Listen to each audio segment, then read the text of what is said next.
వీధి వ్యాపారులు నగర జీవనంలో అంతర్భాగం. ప్రజలకు తక్కువ ధరల్లో అవసరమైన వస్తువులు అందిస్తూ తమ కుటుంబాలకు జీవనాధారాన్ని కల్పిస్తారు. అయినప్పటికీ వారి జీవితమంత సులభం కాదు.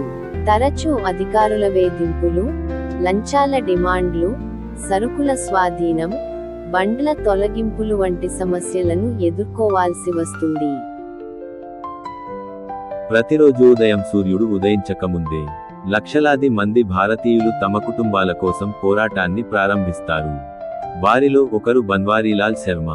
ఒక చిన్న బండి, కొద్దిపాటి సరుకులు, కానీ పెద్ద కలలు.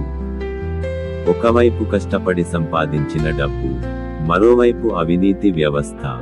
రోజంతా శ్రమించి సంపాదించిన కొద్దిపాటి ఆదాయంలో నుంచే కొందరు అధికారులకు లంచాలు ఇవ్వాల్సిన పరిస్థితి, లేదంటే వారి వ్యాపారం నిలిచిపోవచ్చు. కానీ బన్వారీ లాంటి వారు భయపడలేదు. తమ హక్కుల కోసం పోరాడాలని నిర్ణయించుకున్నారు. వీధి వ్యాపారులకు చట్టబద్ధ గుర్తింపు, రక్షణ, గౌరవం కల్పించాలంటూ ఉద్యమం ప్రారంభించారు.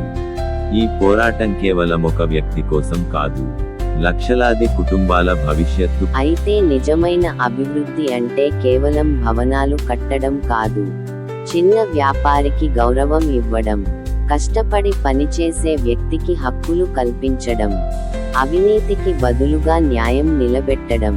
ఎందుకంటే ఒక దేశ బలం పెద్ద కంపెనీల్లో కాదు, వీధి పక్కన నిలబడి చెమటోడ్చి కుటుంబాన్ని పోషించే ఆ సాధారణ మనిషిలో ఉంటుంది. ఇది కేవలం ఒక వీధి వ్యాపారి కథ కాదు, ఇది భారతదేశం మేల్కొంటున్న కథ. ఇండియా అవేక్స్, మార్పు కోసం పోరాడిన సాధారణ ప్రజల అసాధారణ గాథ.